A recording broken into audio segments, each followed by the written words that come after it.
On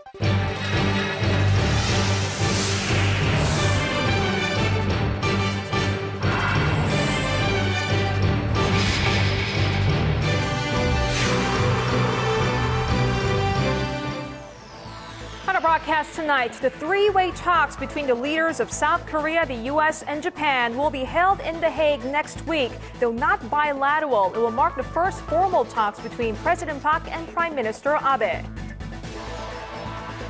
South Korea urges the North to pay back millions of dollars in outstanding loans by next week, warning various measures will be considered if the deadline is not met. Plus, a step closer to full Russian integration. The country's lower house overwhelmingly approves the annexation of Crimea from Ukraine on the heels of further U.S. sanctions. These stories and more next on Arirang News at 8. Good evening to our viewers in Korea, and hello to those of you who are watching from around the world. It's Friday, March 21st here in Seoul. I am Yoo Ji-han. As widely expected, the leaders of Korea and Japan will meet next week for the first time since they took office alongside their U.S. counterpart on the sidelines of the Nuclear Security Summit in The Hague. But will the much anticipated encounter between President Park and Prime Minister Abe be enough to improve strained ties? Our presidential office correspondent Choi You-sun says not necessarily. Friday's announcement comes after President Park recently welcomed Prime Minister Shinzo Abe's reaffirmation of Japan's past apology for military sexual enslavement during World War II. The two leaders haven't officially met for summit talks since both of them took office more than a year ago. Bilateral ties have been strained, especially after Abe's visit late last year to a war shrine that honors several Class A war criminals. It's widely viewed that Korea caved into U.S. pressure to come to the three-way talks. Washington wants strong trilateral ties with both its Northeast Asian allies to ensure regional stability and cope with potential security threats from China. That pressure was likely intensified ahead of U.S. President Barack Obama's visits to Seoul and Tokyo next month. While some experts say the upcoming dialogue could be used to break the impasse between Seoul and Tokyo, others say it would be far-fetched to expect an immediate thawing of relations.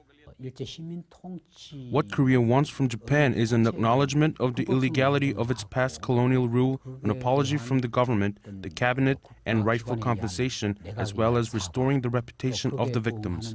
It's also doubtful whether Tokyo will not just speak, but act sincerely about its past atrocities.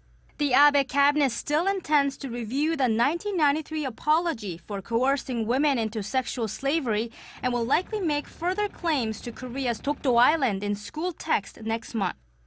In any case, the main agenda at next week's three-way summit are slated to be ways to curb North Korea's nuclear program and seeking a resolution to the crisis in Ukraine. Choi You-sun, Arirang News. Amid a great deal of speculation of a possible collapse of the North Korean regime, China says it has no intention of annexing the country if it were to happen. China's state-run Renmin News website, in an article analyzing Russia's annexation of Crimea, said the same turn of events was not likely to occur in North Korea. It mentioned reports out of South Korea that put forth the speculation. But the Chinese article emphasized that Beijing was not interested in doing so, even though an upheaval in Pyongyang could spur a massive influx of North Korean refugees into the country.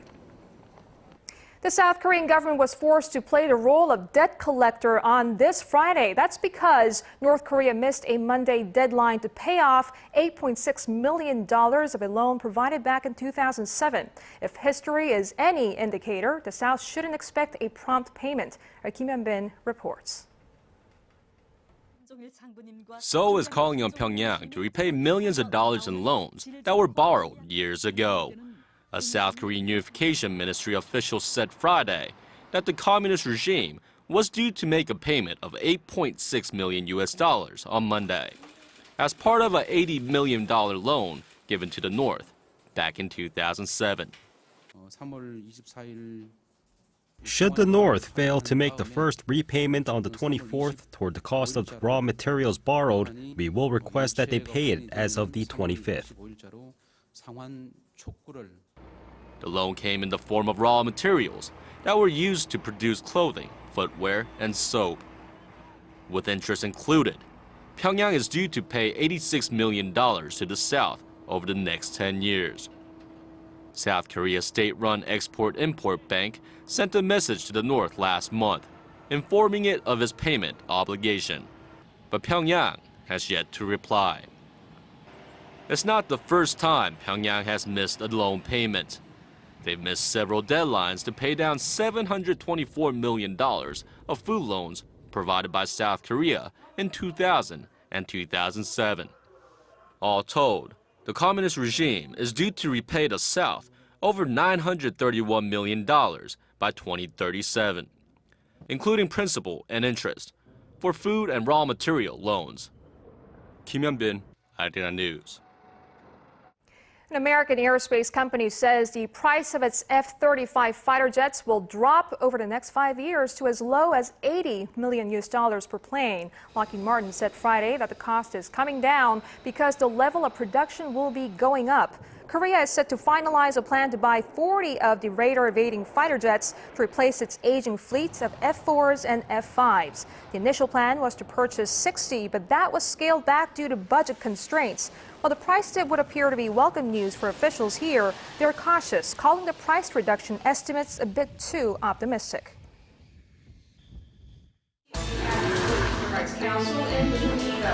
For the latest in news that impacts Korea and the world, join Yoo Ji-hye for a lively half hour that covers politics, business, international news, and much more. Live at 8 every weeknight on Arirang TV. Move aimed at fostering startups is part of the government's 3-year economic innovation plan. One day after President Park Geun-hye made her case for deregulation in a televised meeting alongside business leaders, the government laid out its roadmap for getting it done. The Prime Minister's office said Friday that it has already started organizing a list of the suggestions made by experts and private companies on cutting red tape in 5 promising service sectors like tourism, health, and education. Finance Minister Hyun Oh-seok also discussed ways to pass legislation related to the president's push with ruling party lawmakers.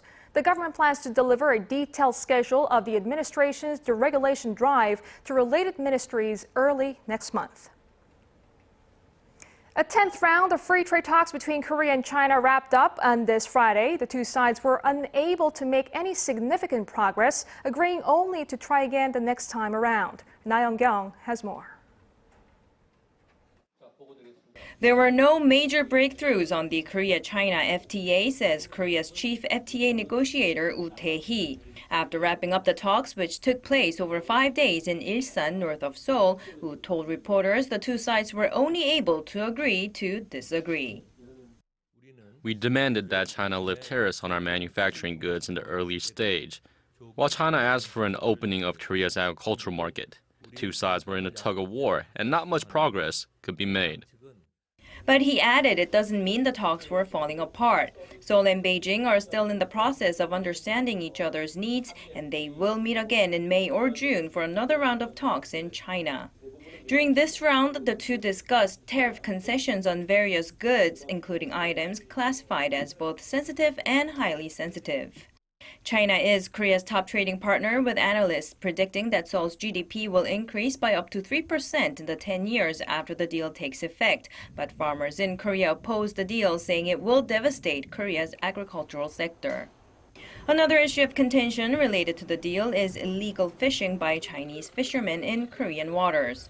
Korean trade officials worry that fish illegally caught by Chinese fishermen in Korea's West Sea could end up enjoying tariff benefits. Trade officials say the issue has not been an official subject of debate during the negotiations yet, but added that Korea will continue to raise the issue so the two can formally discuss the matter in the coming rounds of talks.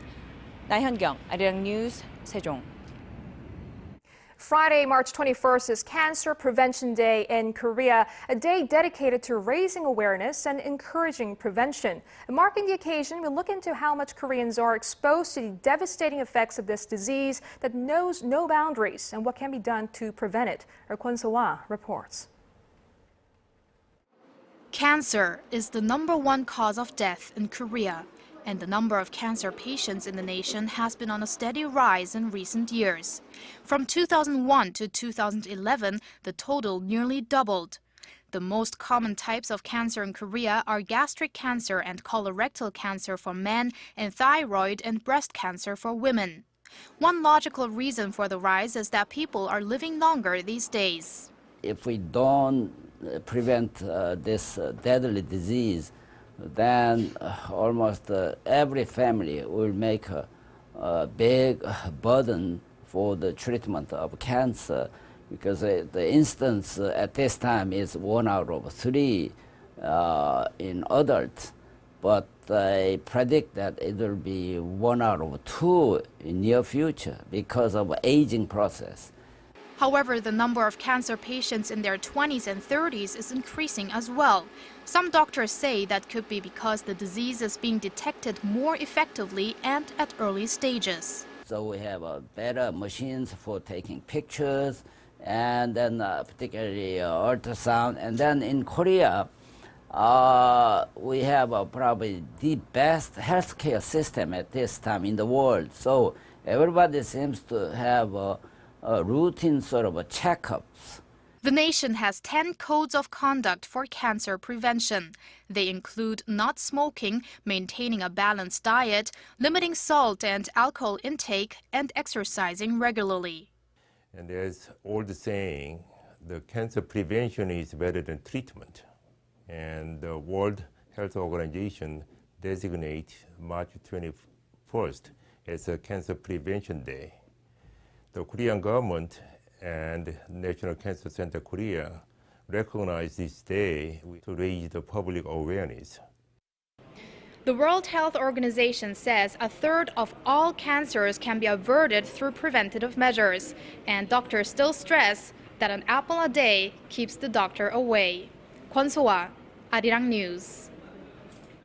And for those looking for a cultural performance to enjoy over the weekend, why not check out a dance piece that explores Asian traditions and their conflict with modernization, or a concert featuring Korea's favorite folk song. Park Ji-won has the previews.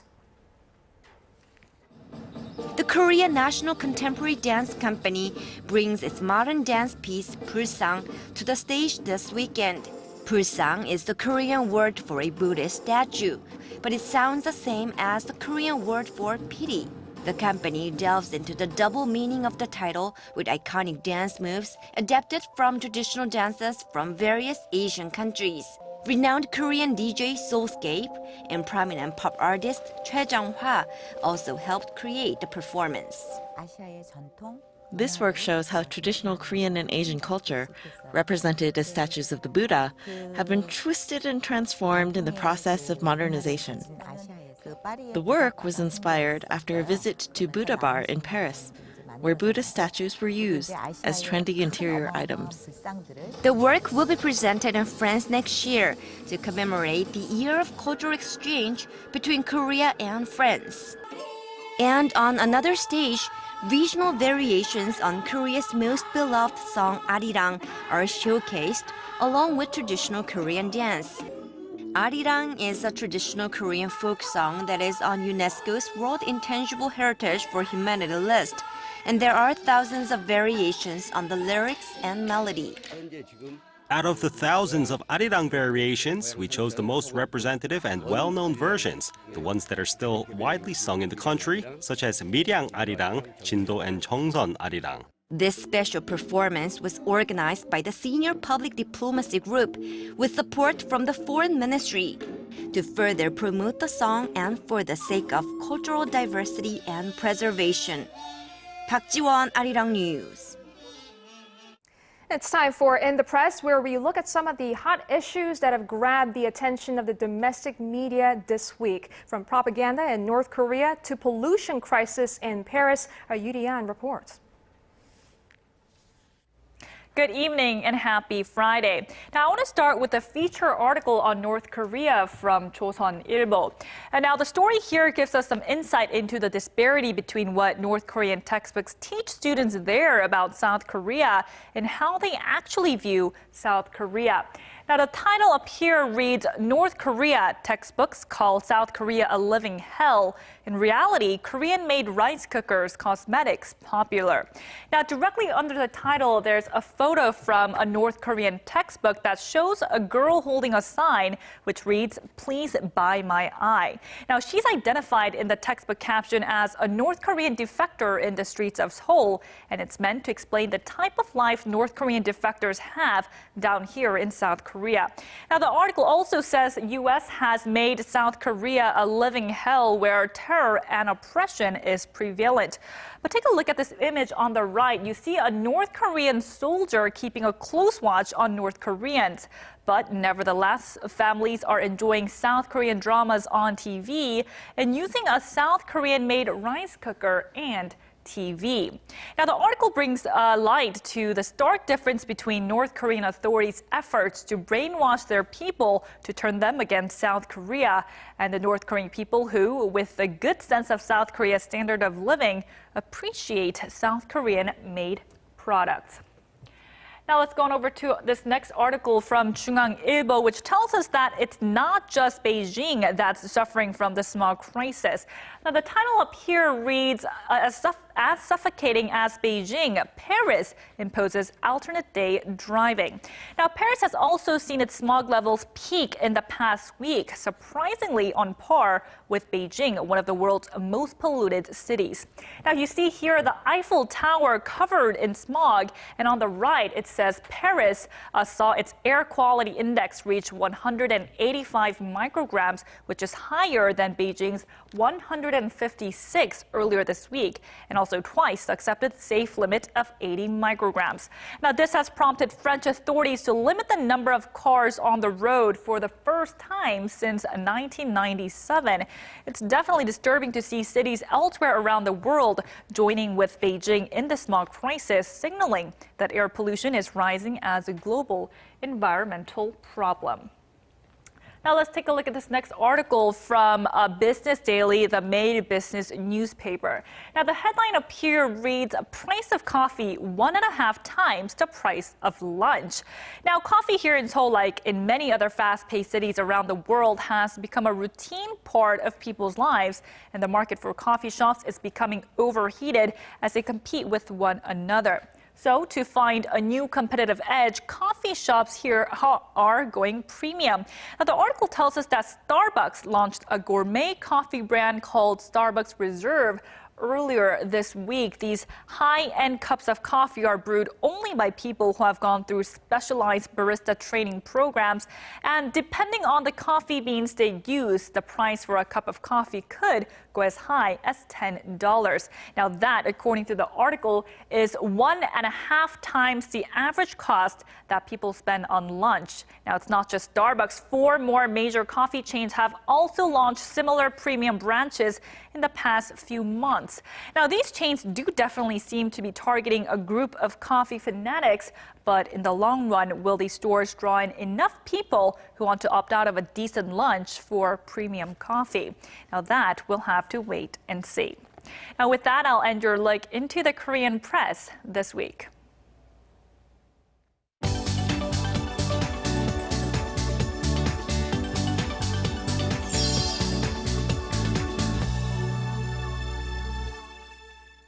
Let's get the latest on the top stories on the global front, from the escalating tension over Crimea to a threat out of Turkey to pull the plug on Twitter. We go live to Paul Lee at the News Center. Now, Paul, it looks like Moscow is speeding up the annexation process of Crimea.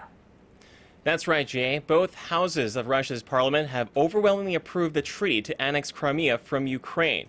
This as the United States and Russia exchange a fresh round of sanctions on key officials. Our Hong Sung-hee has the details. It was a vote of 444 against 1 as Russia's lower house of parliament on Thursday approved a treaty to annex Crimea from Ukraine.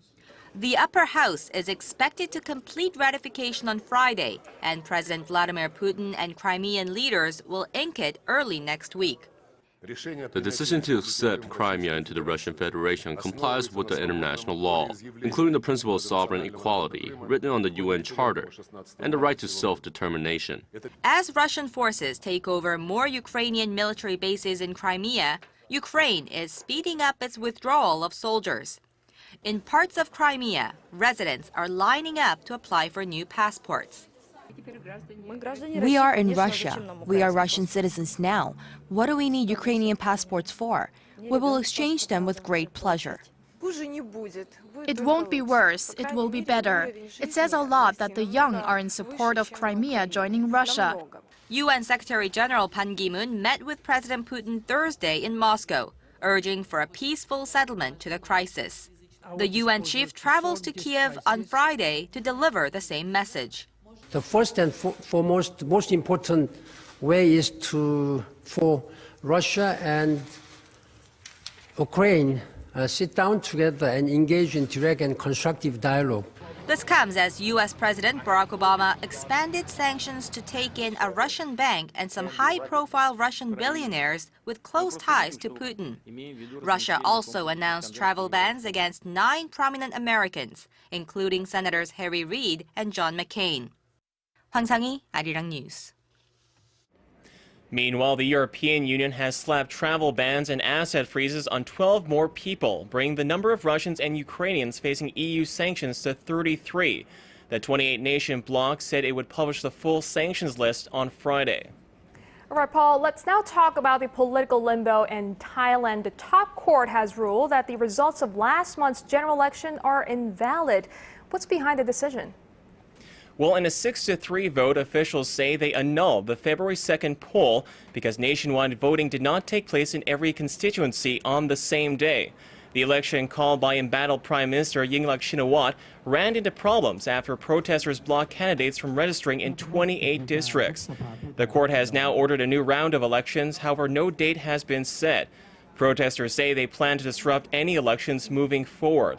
The latest ruling has further delayed the formation of a new government after months of anti-government protest aimed at ousting the prime minister, who is being accused of corruption. And moving now to the latest on that missing Malaysian airliner. Paul, after a day of bad weather, the search resumed on Friday. Did they manage to identify what they reported could be a possible debris from the plane? Well, aircraft and ships from several countries were sent out again into the southern Indian Ocean in search of wreckage from the Boeing 777. Australian officials announced Thursday that satellite images showed possible debris from the plane over a remote area located some 2,300 kilometers from Australia's southern coast. But nothing of significance has been found yet, despite massive search efforts. You have to keep in mind that this stretch of ocean is very remote, and some analysts believe the wreckage spotted by satellite days ago may have already sunk. All right, now turning to civil unrest in Turkey ahead of elections, we hear the government is set to crack down on social media. That's right, Jay. Turkish Prime Minister Tayyip Erdogan has threatened to shut down Twitter and other social networking services, which he says has been abused by his enemies to launch baseless accusations. Erdogan has been battling a corruption scandal since documents and audio recordings were posted online 2 weeks ago, reportedly showing evidence of corruption.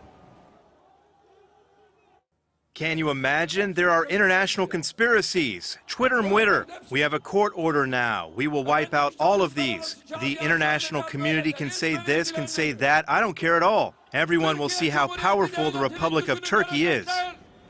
As of last Thursday, some of the 10 million users in Turkey trying to access Twitter are being directed to a government website. Twitter has made no official comment on the issue. Jie? All right, Paul, thank you very much for that update. We'll see you back in about 2 hours.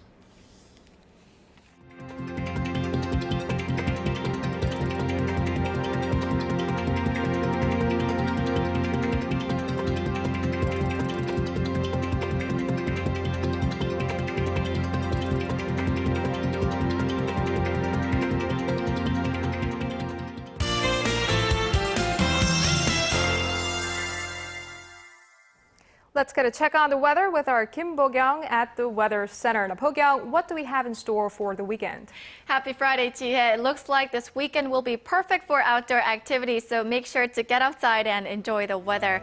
Moving on to our current conditions, we're under the influence of a high-pressure system from China, which is why we're seeing clear skies across the map. The cold atmosphere will stick around through early tomorrow morning. However, temperatures will quickly jump up to the mid to high teens in the afternoon. And it looks like numbers will continue to remain above the seasonal average range for a while. Other than that, it looks like another round of spring showers is forecast early next week. Taking a look at Saturday's readings, Seoul and Busan make it to 16 degrees while Daegu jumps to 19. Moving on to other regions, Daejeon and Jeju reach the mid-teens while Dokdo and Mount Kumgang top out at 9 and 2 degrees. Well, that's all the updates for Korea, and here's a look at the international weather.